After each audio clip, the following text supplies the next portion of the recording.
enfants, nous entamons notre 6e semaine de voyage. Les 4 premières semaines, nous avons visité l'Europe et la semaine dernière, nous avons visité l'Amérique. Cette semaine, nous changeons de destination à la découverte d'un nouveau continent qui se situe très loin de l'Europe et de la France.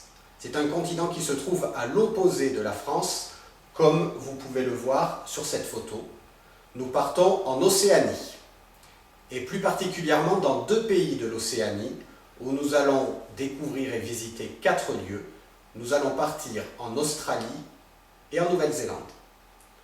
Au niveau de l'organisation, vous commencez à le savoir maintenant, chacun des 4 jours, vous allez avoir 2 problèmes qui vous permettront de connaître l'heure et les minutes auxquelles le malfaiteur souhaite sévir. Ensuite, découverte sur chacun des 4 jours d'un lieu particulier. Le jour 1, découverte de ce lieu, de cette zone qui se trouve en pleine mer, située au nord-est de l'Australie et qui contient énormément d'espèces de poissons. La réponse au premier problème qui vous sera proposé vous permettra de savoir le nombre d'espèces de requins qui existent dans cette zone. Le deuxième jour, découverte de Sydney avec sa baie et son opéra. C'est le lieu où je me trouve actuellement avec la photo qui se trouve derrière moi. Vous travaillerez plus spécifiquement sur l'opéra de Sydney. Sachez que vous avez la possibilité d'effectuer une visite en hélicoptère de cette baie de Sydney, une visite qui dure 20 minutes. À votre avis, combien coûte cette visite? La réponse au premier problème vous permettra de le savoir.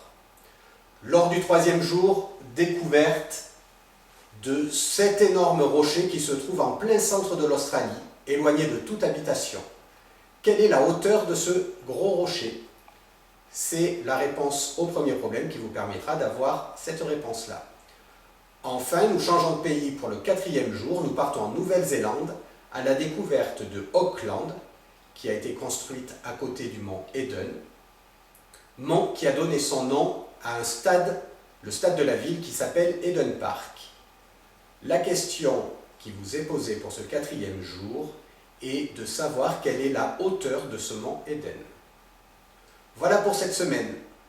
Nous nous quittons avec une petite surprise. Chaque début d'année, le 1er janvier, vous regardez peut-être à la télévision les différents feux d'artifice lors du passage à la nouvelle année.